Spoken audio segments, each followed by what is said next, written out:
Hey there! Welcome to the Flute 360 podcast. I'm Dr. Heidi K. Begay, and I'm a flutist, educator, coach, and podcaster. My God-given mission is to serve you. I am passionate about guiding you, the modern-day flutist, to discover your unique voice on and off the stage. The goal of this podcast is to help you thrive, both as an artist and as a musicpreneur. Go ahead and grab some espresso, your favorite notepad, and let's get to it. Today's episode 254 is titled A Holistic Approach to Flute Playing with Diogo Soares. Attention all aspiring flutists. Are you tired of feeling stuck in your flute journey with no guidance or support system to propel you forward? Are you longing for a community of like-minded flutists who understand your dreams and can help you achieve them? Look no further, because the Flute 360 Accelerator Program is here to revolutionize your musical growth. Our exclusive Accelerator group is tailor-made for the modern-day flutist, empowering you with the tools, mentorship, and fellowship you need to soar to new heights in the music industry.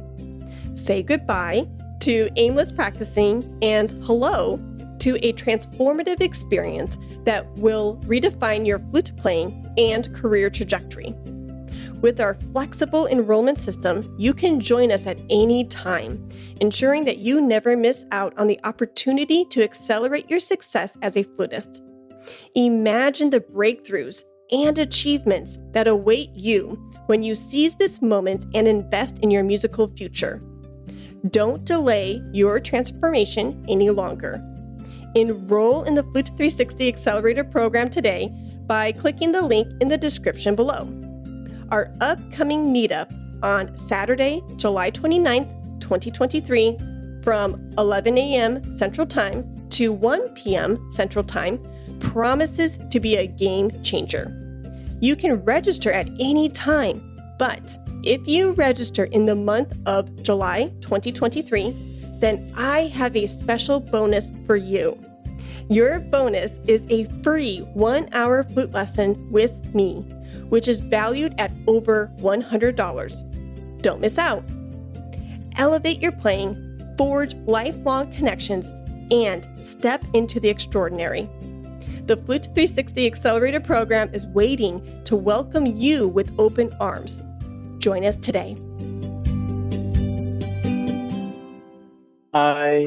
Hi, Tiago. How are you? Good. How are you? Hi. It's so nice to see you. It's so nice to see you too. How are you? I'm fine. And you? Good. It's a slow Monday. And I think it's a slow Monday because it's the beginning of summer and Yeah. And you are just starting, right? Because it's early there, right? Yeah. Here we are just approaching the evening. So it's 7:00 here, almost 8. So Oh, well, I Yeah. sound like a sleepyhead. It's 2:00 in the afternoon.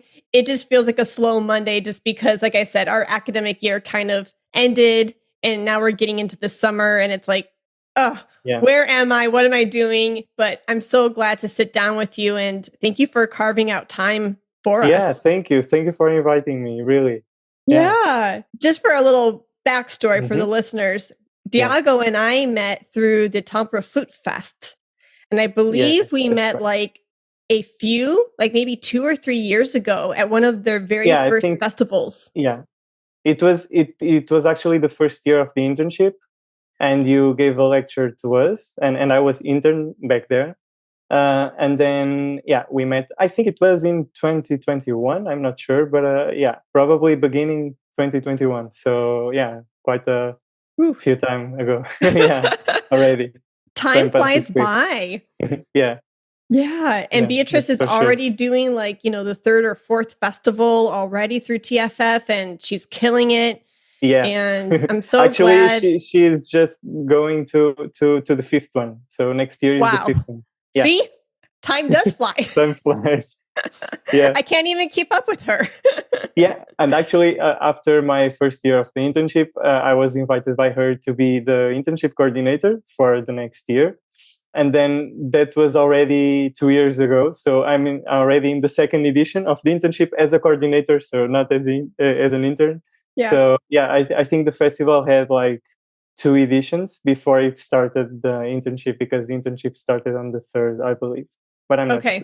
No, it was on the second already. Yeah, don't Wow. worry. Yeah. I'm really pleased. No worries. It's all good. Yeah. So starting there, because I think that's really interesting. Mm-hmm. It's, air quote, the same festival, same artistic director. Obviously, different iterations are going to change and there's going to be variations. But your role has changed from being like an assistant, an intern, and then coming over here and being more or less like the actual coordinator of interns. Yeah. So how has your perspective, like how from going from one role to the next, like what have you learned? And obviously with your role changing, you're going to experience different things. Yeah, that's for sure. Yeah, and I mean, my experience as an intern, we did a little bit of everything. Like we managed the social media pages. We did like some more logistic work inside the festival, and we also helped like here and there with some few texts and like summaries and things like that, and also designing. And then of course we had the lectures where that's where you came in. Because you were one of the Heidi.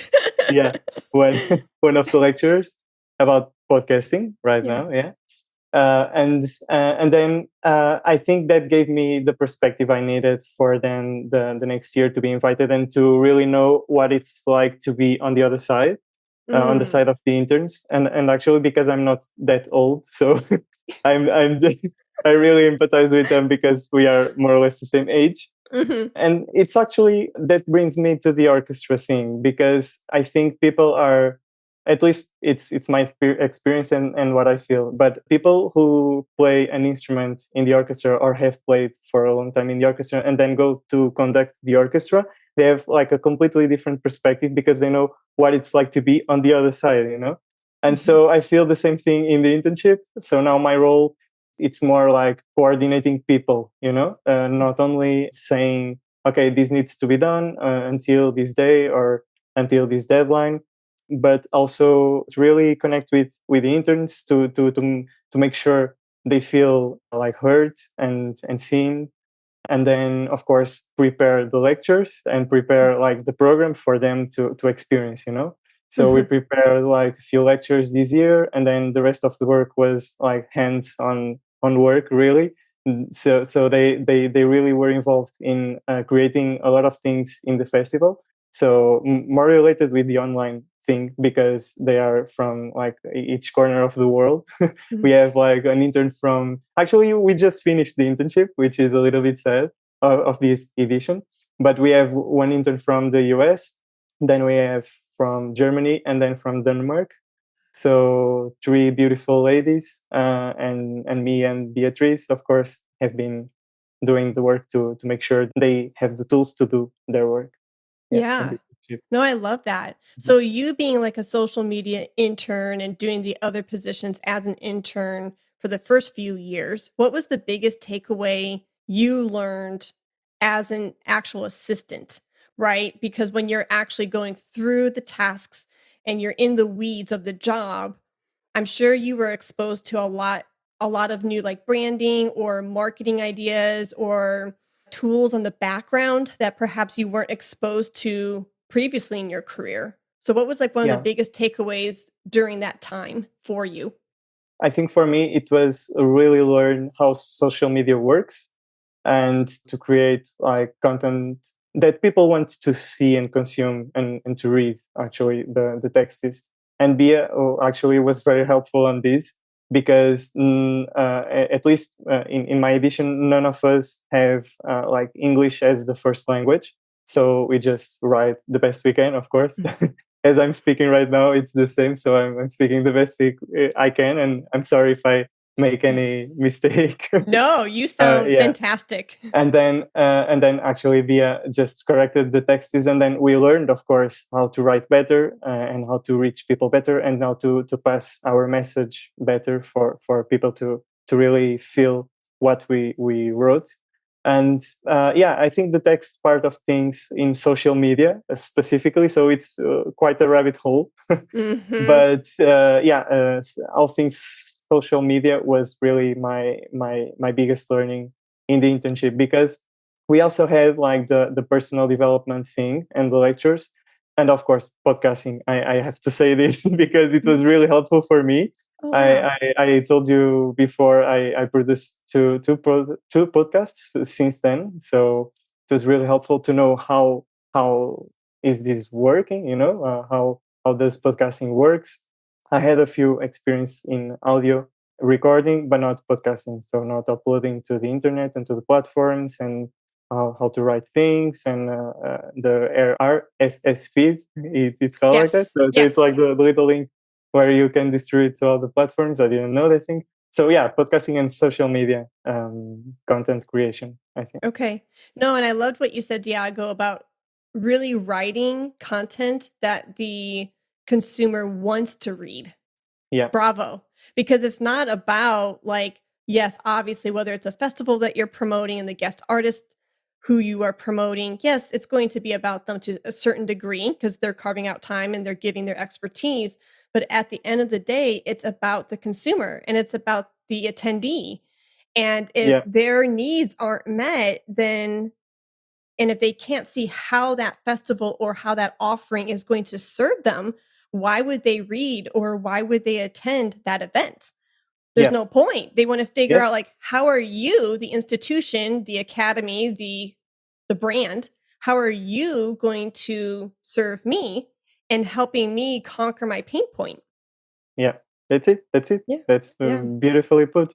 And I think it's the same like in the business world or in the corporate world, where if the employees don't see like the value of what they are doing, then they will not work their best work, they will not produce their Ooh. best work, and they will not be actually interested in the very product that it's paying them the salary, but if you are a boss in the corporate world, you are also working for your employees as much as they are working for you. So it's I think the same thing. So imagine if you are a social media creator. In this analogy, you are like the boss of the company. So you have to work for people to see their value and to feel valued. So then they can give it back to you. And Yeah. and of course, this also translates in the better product for the actual consumer. So it's the same in the festival, I think. And we are back in TFF. We are really not worried, but interested in how can we make the festival more appealing for people to actually go, because we don't have like the online edition anymore, so it's only Mm. full in person right now. And also in the internship we do the same thing. So how can we make things better for the interns to feel better, and so we always ask them at the end for suggestions for next year's edition, Mm. what they would like to experience it, differently if they were going to do the same internship. And so we really are very open-minded in taking that criticism Mhm. and actually changing and growing like this festival, which Yeah. is becoming a little bit bigger in the last few years, and it's growing, and I think it's beautiful. Yeah, and it also has like a very sweet message of bringing people together, but like empowering the young flutists, the young generations of flute Hmm. players, because we feel that especially in Europe we like put the older generations, of course, because they are great as well. It's not to say that they aren't, but we put them like in this pedestal, and then we forget about the younger flutists and flute players, which are they actually the future, Hmm. of festivals. And then we are worshiping just one part of the equation, but we want to raise the standards, and raise the attention for the younger generations. So that's our mission. Oh, beautifully said. Yeah. Yeah. And you being the coordinator of the interns Beatrice is so lucky to have you because, oh my goodness, you would be such a great boss. And I'm using that word very loosely, but just the way you articulated, your role or a role of a boss, like in a Yeah, business, like we need to be a team player and, the best leaders are kind of like behind the pack. They're yeah, they're working in the group. They're not like, I am leader with like the yeah. staff. Yeah, they are just like managing people and in the best way, I feel. Yeah. So that's why what they should do. You're of course raising the concerns for their people and to make sure they are healthy and safe. And then actually this translates to a lot of things in life. But I feel that's the way, and also in education, if I feel that's the way, not to tell like the students what to do, but are actually really trying to understand what they want to do, how they feel, because we sometimes forget that in the classical music world, I feel, and that's a big concern for me also as a teacher. Yeah, Yeah. No, I'm glad you brought that up and you kind of sparked some interest or curiosity on my end. And I was not seeing or anticipating the conversation going this direction, but I'm going to go for it. And that yeah, is, we're across the pond. Are you in Portugal? Where yeah. are I'm in you? Portugal, in Lisbon right now. I'm based in Lisbon, but I'm from the north of Portugal, from a Okay. beautiful city called Aroca, which not Oh, I don't think anybody knows, at least outside of Portugal, but it's very beautiful. It's on the countryside near Porto, which is a little bit more known. But yeah, oh, in I'm so Portugal. jealous. Yeah. Well, I've already invited myself. So if you hear a knock on your Yeah, door please in a come, please week, come. you Yeah, now know who that is. I will house you. No Perfect. problem. You're so sweet. I say that because of what you said earlier with like you seeing the direction of, the current TFF festival and future festivals. And one of your missions is empowering that younger generation. And Yeah, you and I being worlds apart in the sense of geography, yeah, there is this commonality of like what 360 is about, what TFF is about. You're probably a good 10, 12 years younger than me in Portugal, and you have this different perspective that's unique, and you can see the voices of the generation within your neck of the woods, and I can hear the generation of mine and American flutists over here, yeah, and it's really interesting. Even though we're across the pond and maybe 10 years apart, it sounds like there's this common thread that unites us, and that is empowering the younger generation. And that's a huge thing of what 360 is about, is because yes, like the older generation, like respect your elders. Yes. yeah, They've yeah. And obviously paved a way for us and we learn from them and we are indebted to that. of At course, the same time, though, one of my things, and I will try not to be on the soapbox for too long, but one of my things is we put them so much on pedestals yeah, that we try to resemble everything about like our careers and our flutistry and everything about our music making. And we try to like copy, copy, copy, copy. And if we yeah, don't fit their mold, for some reason, I don't know if it's in our training, I don't know if it's in, the academies and the conservatories, but then if we don't fit that, right, and we don't like completely resemble what our teachers and our mentors look like and sound like, we almost kind of put ourselves down. And yeah, you know what I mean? And yes, we need to play yes, the right notes and right time and in tune. And there's good flute making. Like yeah, we know good flute music, but nowadays, like the bar of playing is so high, and there yeah, are so many exceptional flutists out there. And if they can't get themselves into that one job or that one position, what I see over here with the American flutists is they tend to beat themselves up so much that they almost sabotage their own career. yeah. And I don't That's want to true. put words in your mouth or anything like that, but the fact that you went down that direction, that notion of Yeah, saying yeah, empowering the younger generation, I'm curious to see if like there are similar pain points in yeah. Europe, compared to the American flutists. Of course, I think it's 100% the same, Yeah. actually. So yeah, I don't have much more to say, but I will say that I think it misses. We are missing the freshness, that freshness that young people have, that fresh way of seeing things, of Mm, approaching things, that curiosity, that like open mindedness. that we lose because we are told to fit in these boxes, as you told it very well.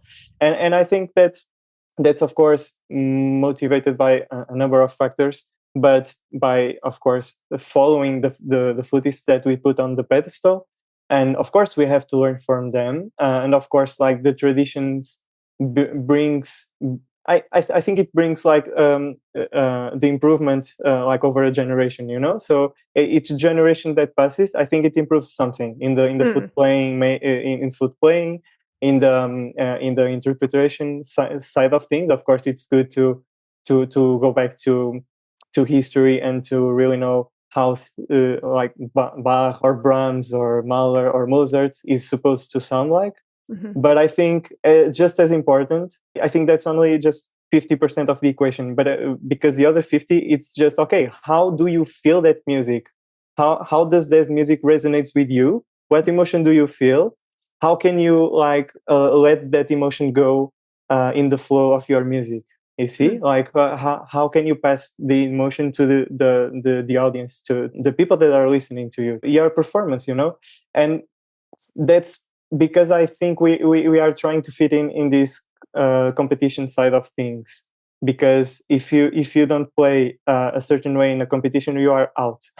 like right away, especially with Mozart, I feel, and it's really hard to bring that freshness of the young character in play, because it's so different, you know. It's so different from the way that it's normally played, you know, and accepted. And so if that's not accepted, and if we are trying to have a good career as flute players, we then like suppress our own view of things in order to fit in, and then like the ball just rolls and rolls and rolls, and then it's a rabbit hole without an end, really. And yeah, and not only in flute playing, but I think it's the same in a lot of areas in society. Yeah, I think the key is starting to approach things, especially our flute playing and music making, with curiosity and with a little bit more like questioning, but in a coming from a good place, you know. So how do I feel this? How can I make this sound more like myself? How does myself sound like, you know? And these are extremely hard questions to answer, but they shouldn't be, right? Because Right. how do you know? Yeah, it's like you should know what yourself sounds like and what yourself like feel in the music making process. And most of the time we don't. We lose ourselves in the process, and in a bad way. I mean, it's Yeah. always good to lose ourselves in music, but like we lose our identity in the No, I process. loved how you said that. Yeah. No, I totally get you. So Yeah. I have my own thoughts. I'm going to put Yeah. those thoughts over here because I want to pick your brain just a little bit more. Yeah. Because you are a flute teacher and you Yeah. are this coordinator of these interns. And so switching gears with now you and I talking teacher to teacher, Mhm. how, besides everything that you just laid out so beautifully, as a flute instructor to your own students and to the festival attendees, this notion of empowering the younger generation, Mhm. how do you then, as a teacher, empower your students? Mhm. And what's important to you? How do you go about it? Like, what does the process look like? Obviously, it's Mhm. like planting a seed and it's nurturing that and cultivating those ideas. And it's not going to happen overnight. But Mhm. I'm just curious how you approach it as an educator. Yeah. So I not only teach flute, but I also teach piano and like music theory and a bunch of other things, because I'm a multi instrumentalist. But I'm like the only like superior education that I have is in flute playing, flute performance. So yeah, I consider myself more of a flutist than the others, because simply I practice it more. but but yeah, I actually started out very young playing piano. But so to my students, and I think it's the same across all the instruments. So that's why I brought up the fact that I'm not only a flute teacher, but also on the other instruments, because I feel that of course you have to teach the basics and how to play and the correct way to play, but you also have to find even in teaching that the correct ways to play, you have to be really aware and really observe your students, and really try to see if the correct information that you feel is correct, it's correct for them. So that's I think the first step. So we are just talking about the playing side of things, so not the interpretation. So that's a whole nother story, and I think it starts with the same approach. So yeah, just try to see if my way of doing things and the way that I was taught, that if it fits them. So that's the first step, and then I really try to hear them, and I mean hear, not only with my ears but with my body. So I want to really feel them, to really feel if they like their emotions, the things that they are thinking, like the frustrations probably that they are feeling with when one note doesn't come out, or when they can play a certain passage, and really try to put that at the center of the teaching. So it's like actually the same as my coaching, but the way that I coach, because I'm also a mental coach and a musician's coach. So I really put like the teacher or the client in the center of the process. So the process is for them. You see, I'm teaching for them, not for me to then go to my peers, my fellow teachers, and then say, "Hey, look at my students! Look, they play so well. I taught them. I taught them everything." So I really try not to do that, and I actually become very nervous when I have to say when, like, how is the student performing, even to parents, because I really feel that they don't get it like as much as they are able to. So most of parents also want their kids to just perform and perform better and better, and play those like ridiculously difficult things that you see prodigies playing on YouTube and like those people. And it's really not the point. It's the point is for them, of course, to plant a seed and for them to be able to appreciate music for the rest of their lives. I want my students to not be professional musicians. I want my students to go on with their lives, carry on. If they want to be professional musicians, good. If they don't, it's also great. And I think it's better, because I want them in the adult life to remember, oh, that was such a cool experience and good experience. I loved my teacher and I loved music. And I really feel that music lessons enabled me to feel art better, to feel music better, and to really understand the artists, and to really understand the culture. And because of that, I'm going to see more concerts, and I'm going to go to more museums, and that's just what we need. I mean, we as a professional musician, I want to have audience, and if the audience does not, that'd be nice for someone to listen. Yeah, but we forget that we have to teach the audience how to appreciate it, especially classical music and jazz, of course. And I think that's the power of the lessons, of the music lessons. It's just for them to really to open the door, to open the possibility for them to really be themselves, and to, of course, express themselves. Because actually, most of my students, it's the only almost the only moments in the week that they can really expand and free themselves is in the music lessons. Is it piano or flute? Because I think that our like school system is so designed to put pressure on them, and I feel that because I've been there and very recently, and so I feel that in my skin. So it's really a system with lots of pressure, and then you have to perform and to take good marks, otherwise you can go to the universities that you want, and to the courses that you want.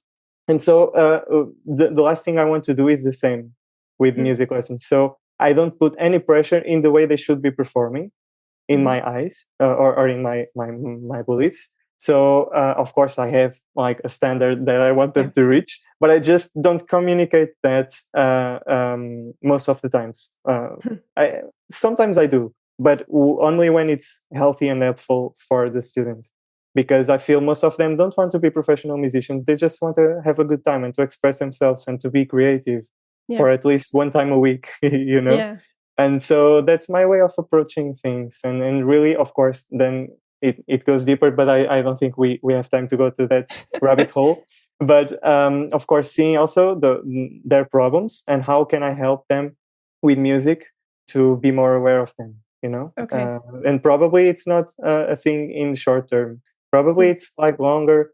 And when like a few years from now or 5 to 10 years, they can look back and, oh, okay, so I noticed that first time in a music lesson, for example, because I gained that awareness. I reached my limit on what I can play, and then I became aware of my limiting beliefs, of my traumas, of the ways that I was thinking that was not serving me. Because sometimes it's just, and you know this, it's just a mental shift, and then you can right away play the thing that you could not play 1 second ago, you know?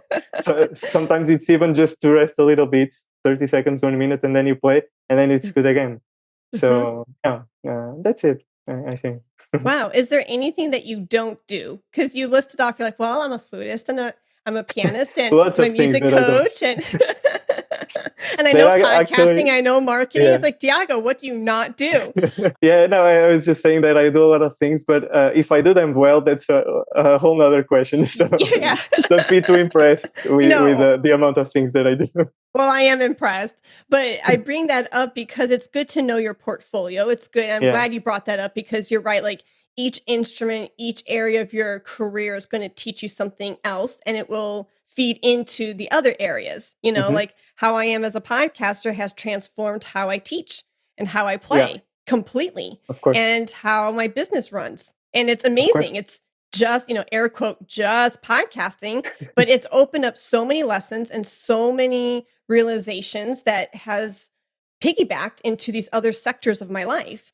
And so I'm glad that you brought up your portfolio because if you're, a pianist and a flutist, that offers something to your life and how you grow. But then being a musician's coach, that's another hat that you get to wear where you get to grow as an educator and as a musician in a very unique way. So all that's to say is, how did you get into being a coach for musicians? Mm, When did you open okay, that up for yourself and for your clients? yeah. So this goes a long way back. So I always had lots of problems during my childhood and my teenage years, and like in school, less in the family, of course. I had a very good, loving parents and a loving family, but of course there is also like problems. And I was always this sensitive kid, this kid which felt very fragile, you know, that like with the slightest thing, like difficult thing, I would break down, you know, and that didn't help like going through bullying and that kind of stuff in the teenage years.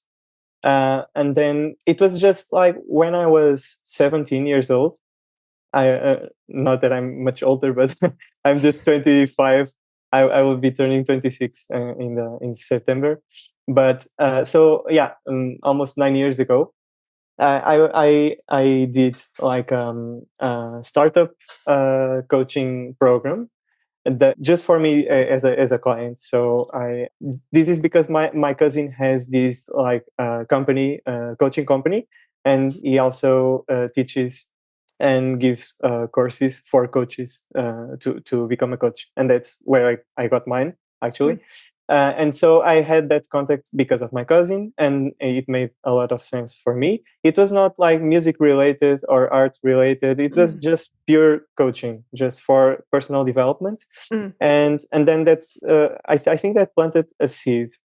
And then for the next years, I was just like getting more into my own problems and how can I solve them. And I, of course, I took a lot of things from coaching. I used to say I have a lot of mentors that never met me, so it's just me for following them and really absorbing their knowledge and their wisdom.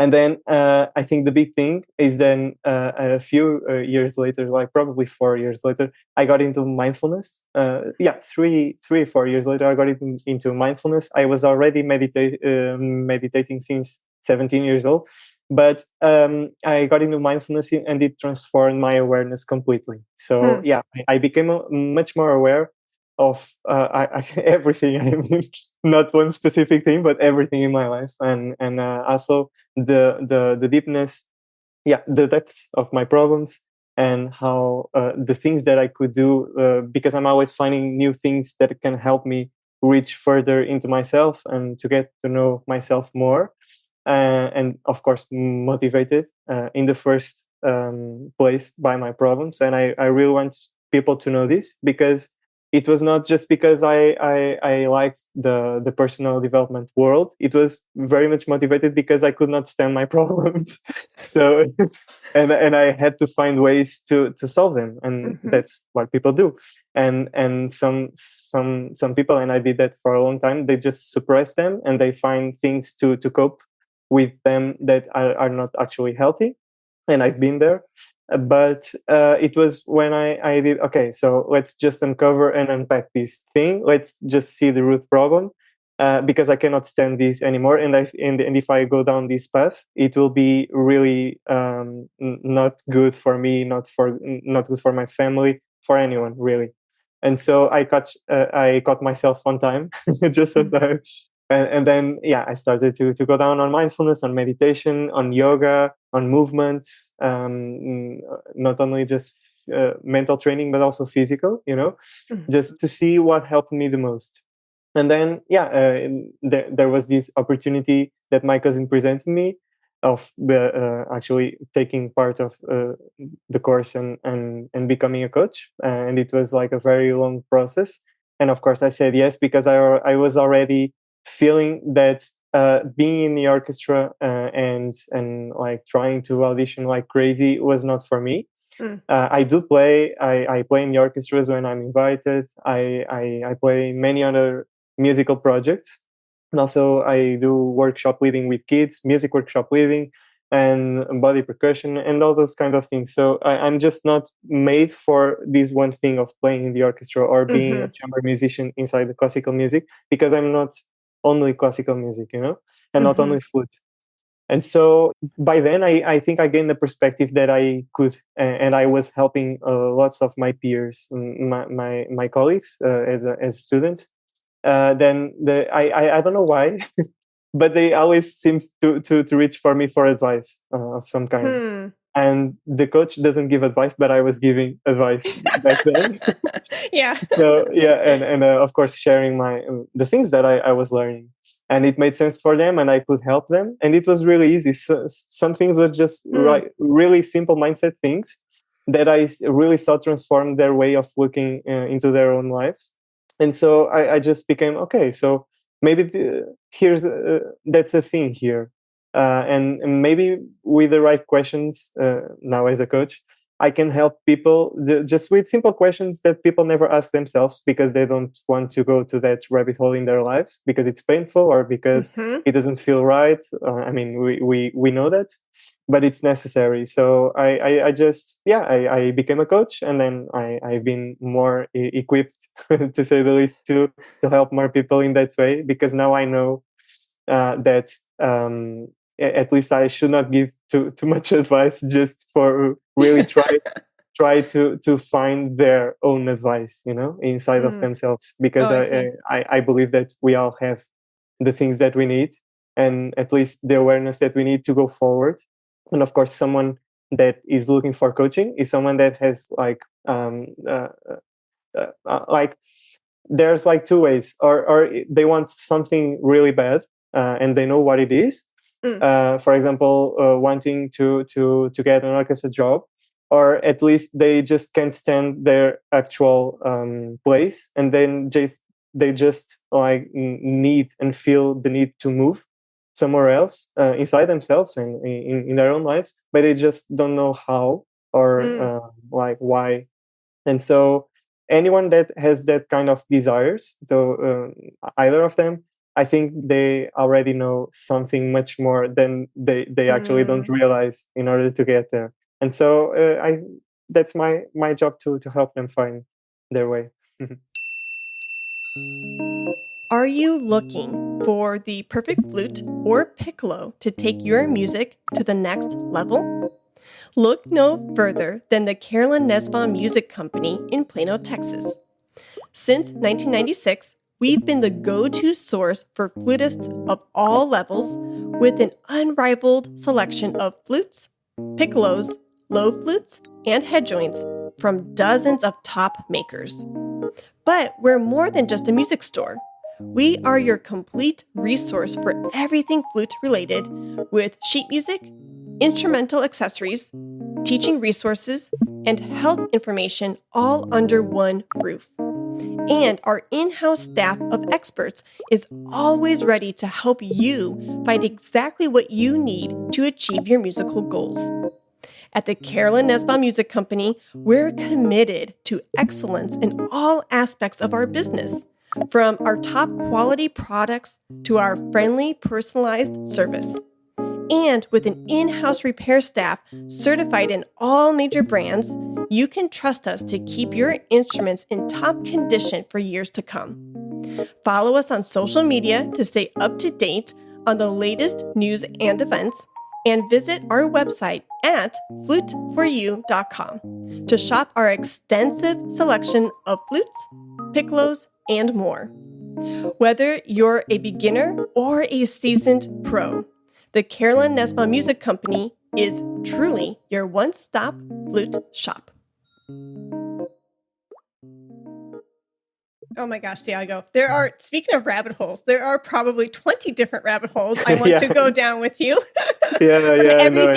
From everything you just brought up. It was genius. And I just love sitting here and listening to you and soaking it in. And as you can see, I'm doing a lot of head nodding. And that's because I suspected that some of your answers would unfold the way they unfolded because of what I've seen with my other friends like yourself and my other colleagues and my other podcast guests. We find ourselves to be in a specific corner of the industry, our niche, based on what was not given to us at an earlier age. And so the reason why I asked about the music coaching is because I asked that question because I kind of assumed, and I try not to assume, but I assumed based on the knowledge that I have, I was like, I bet he got into that because he felt a void in his own life and his own career. 100%. And I see that all the time with what I do through 360, why I am in my niche and what I'm doing and what I'm putting out into the world. And it's funny how we end up being our first guinea pigs. How, right? And it's so great then for you then to realize like, oh, I want to give this offering or this service to my tribe and to my people because that was something that was not provided to me at a younger age. And then as you put yourself out there and you realize, oh my goodness, there are so many other Diogos out there that need this thing. They need music coaching. They need help with the mental side of this, the mental training, the unleashing or boosting up the confidence, whatever, everything, all the benefits you just laid out. You realize that there are other Diogos out there who would really benefit from that service. And so I'm so glad that you volunteer that information without me having to pry and be nosy and be like, Diogo, did you have, issues or why did you go into that space? Is it because you were facing trauma or were you facing something that you felt unmet and you just volunteer that information? Like, oh, phew, without me being, nosy or, but you get what I'm trying to say. But thank you for being, what I'm trying to say with that is kind of twofold. One, kind of stepping into this like coaching tip area for my listeners. Listen to what Diogo just said. He realized that there was something missing in his career and he wanted to then provide that for others because what I'm hearing you say, Diogo, is you were seeking those answers. You were trying to figure out what those answers were for your own career. And therefore it unfolded a whole nother path and trajectory for your career in which now you can help musicians just like yourself. And so that can be a clue into how you can show up for your community. And the reason I bring that up full circle is a lot of 360ers say, I know I have something unique to offer, but I don't know what it is.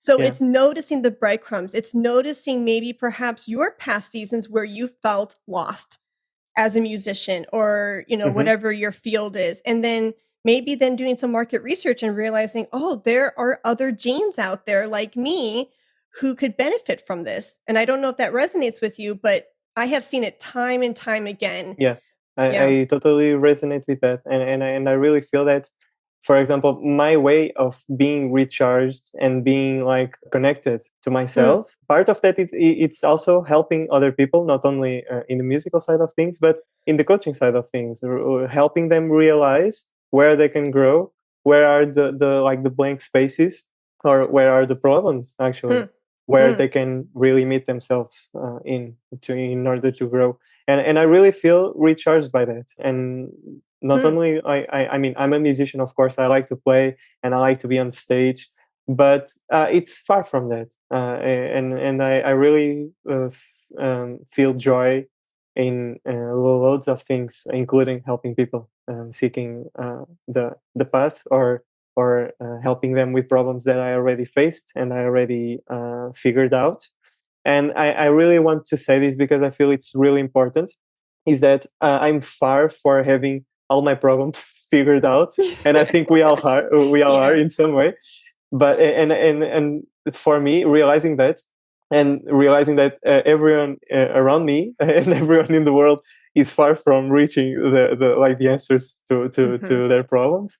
And actually, I often end up more confused than when I began, but then opens me doors, Mm, and I like when the confusion comes. Sometimes it doesn't feel nice, but it's like, okay, so now I know this more that I didn't, and now I know that, and hmm, now let's see if I can connect the dots, looking hmm, backwards, of course. And I feel that, of course, we all have bad days. I have them really a lot. So I have loads of bad days. I have loads of moments that I don't feel connected, that I don't feel like whole. But then those are the moments when I'm doing things that are not connected with my purpose, which is mm, playing, or like either playing, teaching, or helping people. mhm. Or being connected with nature, because it's also a big part of my life. And yeah, when I'm not doing those things, of course I have bad days, Yeah. but anyone does. And what I'm trying to say with this, to come full circle again, is one of my favorite musicians is Jacob Collier. I don't know if you know, if you Yes. know that guy. I mean, Yes. he's brilliant, and he's always saying that we should go about life following our goosebumps. And I really like this quote, Ooh, because yeah. yeah, and it's really beautiful, because follow what gives you goosebumps. And if it's just one thing, it's just one thing. If it's two or three or four, then go follow it all. But if you don't have anything that gives you goosebumps, at least you feel good doing something, or you feel better doing something, at Mm, least like taking a hot shower. So then take the hot shower more frequently and mm, relax more frequently. See how that impacts your nervous system, because it's also a big mm. part of my teaching, big part of my life. And that's to come full circle in the beginning of the episode. It's just one thing that made me a better teacher and a better flute playing and better musician, is just understanding nervous systems, my own, my students, and Huh. my audiences. Understanding and really regulating and trying to be more connected with my nervous system, and then I'll change in my perspective as mainly as a teacher, Hmm. dealing with small children and very young people. So it's very, yeah. I loved everything you said, and I just need to, like, for a hot moment, Hmm. sit with you in this space, because I think what you just laid out was gold. And I don't want the listener to pass by it, too quickly and be like, "Oh, that was cool," and then Yeah. what are they gonna talk about next? go, No, go like, on to the I next thing. yeah, let's go on to the next thing. No, I really wanna sit here with you, because there are so many gems in those sentences that I just wanna highlight it. One, what gives you goosebumps? And the thing I've been thinking about lately is this, and the notion that I keep coming to in my own coaching as I'm helping flutists find their path, or musicians find their own unique path. If it's not the orchestra, if it's not academia, what is it for you? And the thing that I've been saying a lot lately is, what comes easy to you? Yeah. Where do you find ease? What lights you up? What breadcrumbs are you noticing opportunities are coming up? You don't have to say yes to every opportunity, but try it out. And if it gives you goosebumps, go for it. Yeah. If it doesn't, then say no, thank you, the next time a similar opportunity comes up. But it's this idea of noticing the goosebumps, noticing the breadcrumbs, what is out there, what fuels you, what gives you passion and gets you excited, but comes natural to you, what's Yeah. innate to you. And you said something earlier about your coaching and how you lovingly come alongside your clients and hold them by the hand to help them find that thing that they're seeking, right? Yeah. And if you listen to, and I think maybe, I don't know, and this is probably, there's so many different factors to why this is, but I think we as humans forget sometimes to listen to your gut, to Yeah. listen to what's inside of you. Like, what does your body need? What does your heart need? What does your spirit need? And, maybe we're full circle back to the top of the conversation. Maybe we lose that because we are looking up to our elders and trying to match their career so much that Yeah. perhaps we as the individual, we lose sight of our own passions and aspirations and what fuels us. Yeah. Yeah. Yeah. I was just saying that we are listening to other people's guts instead of ours. Yeah, So and yeah. your gut is like your second mind, Yeah. you I know? actually I think it's the first because it happened. No, I think this is true, but I'm Okay. not a scientist, so don't take my word. But Yeah. I think it was like the first thing that kept us alive was our gut instincts, Yeah. and I think it's scientific. So because of course it made us like act based on our instincts, Uh-huh. and that's why it's called gut feelings. So Yeah. and it happens actually physically in the gut because Yeah. we have so many neurons and nerve endings there, and Yep. it really like that's another rabbit hole. But what we eat like impacts in 95% of our feel good hormone, which is the Yep. serotonin. So that's really really amazing. So if you can connect yourself a little bit more to your gut, it would be so helpful. Yeah. And I was just want to saying like a sneak peek of my coaching is just take everything that Heidi said about what gives you goosebumps and how what makes you feel alive, and apply that to your flute playing and apply that to your interpretation. So Yes. it's so good because when you do believe and when you do feel like with your whole body what you are playing and how the way that you are performing, your audience will prefer much more, but much more that version of you than the Yep. version of playing every note correctly and playing like the things that you were told. And back to Jacob Collier, that's what he does. The guy releases like imperfect recordings and live recordings that are Yep. imperfect, but the energy is so great. And he's just feeling so much the music, and the people are just vibrating so much, and then there's this like inexplicable thing. Of course, the notes have to be right, but if they aren't, it's not the point Yeah. because Yeah. people they will just prefer. And we Yeah. have this thing in classical music. Then, if we are listening to a concert, first as a musicians, it's really hard to be just sitting there and just listening and just like feeling that Mhm. in our body because we are always like analyzing everything. And then if we hear like a note that is wrong or even out of tune, we are just like, huh, I guess that didn't work. Yeah. That didn't work really well. That they weren't communicated, and then we lost ourselves in that process. Mm. And so that's a bad thing, I think, of our classical music culture, especially because back in the day, back in like Bach or Mozart, like music was just played Yeah.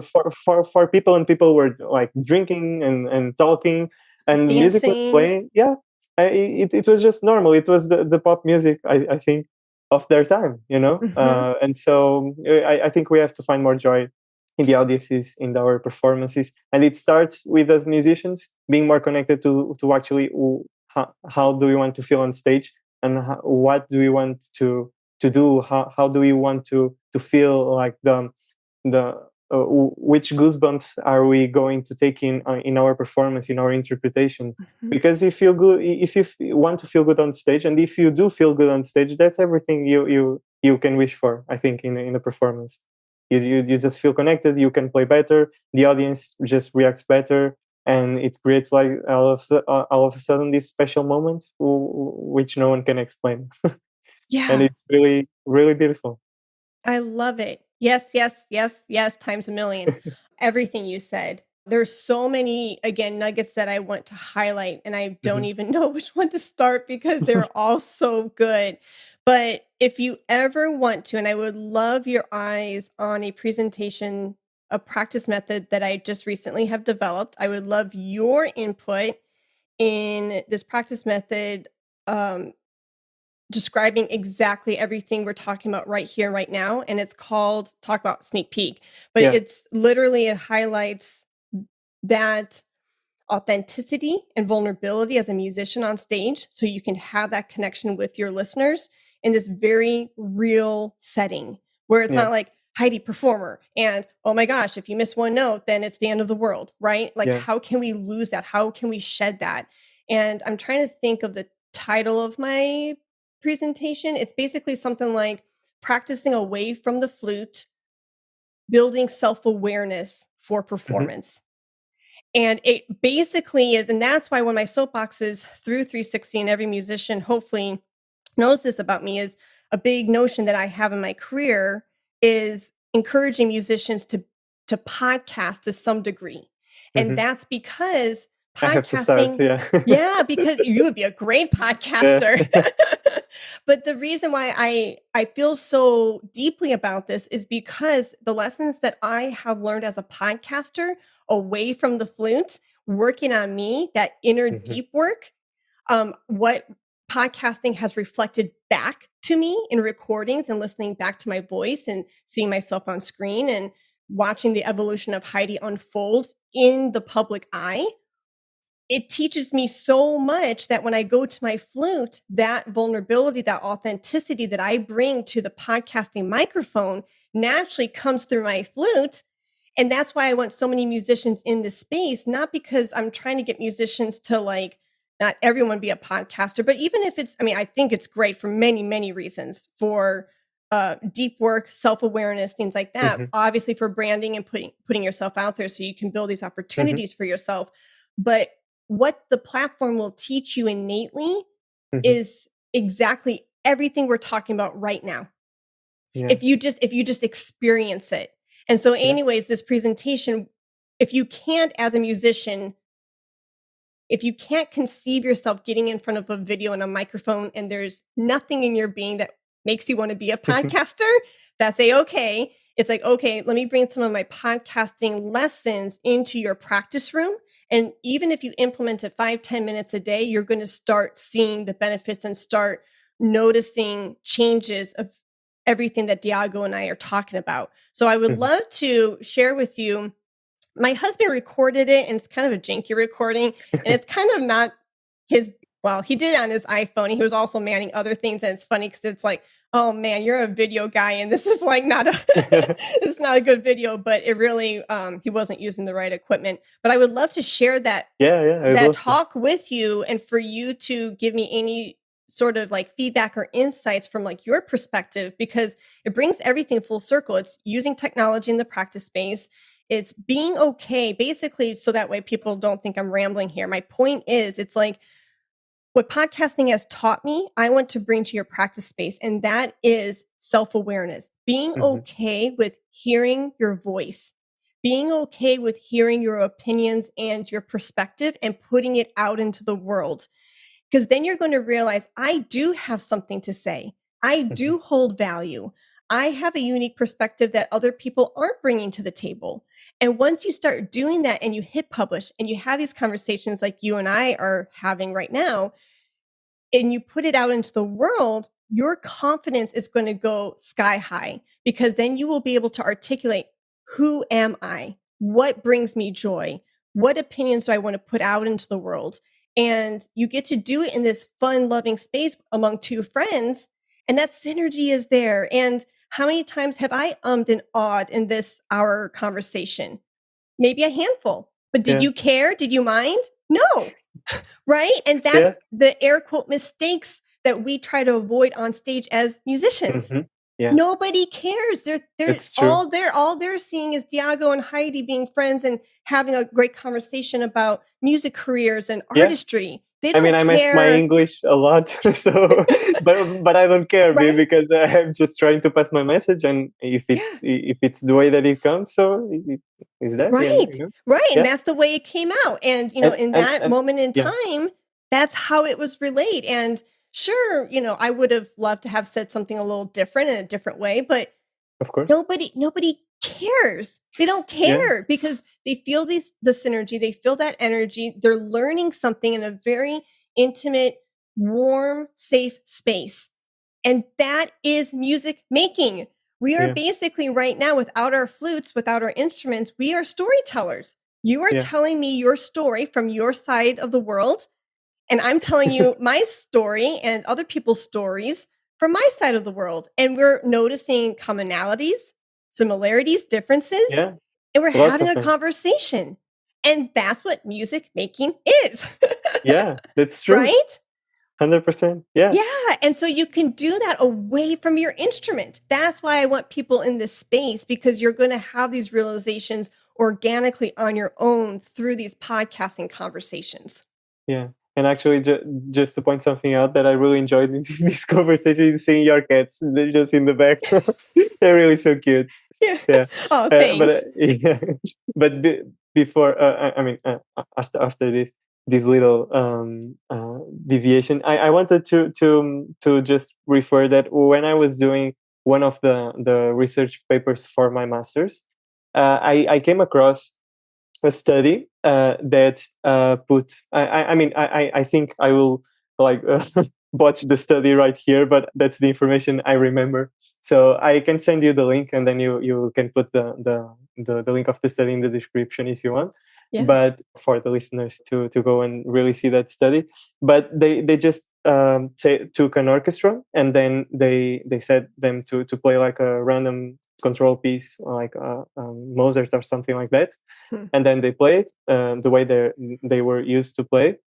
And then they were encouraged to have like a little bit of a mindfulness practice and to play, of course, after a rehearsal, the way that they feel was really best for them to play. So the way they wanted to play, not the way they were used to play that piece, or the way that they were thought to play that piece. So it was all that removed, and what mattered, it just how we as an orchestra want to really play and perform this piece, and really to bring that curiosity, and I think that's just awareness and curiosity right here only, and open-mindedness, which is very much related with curiosity.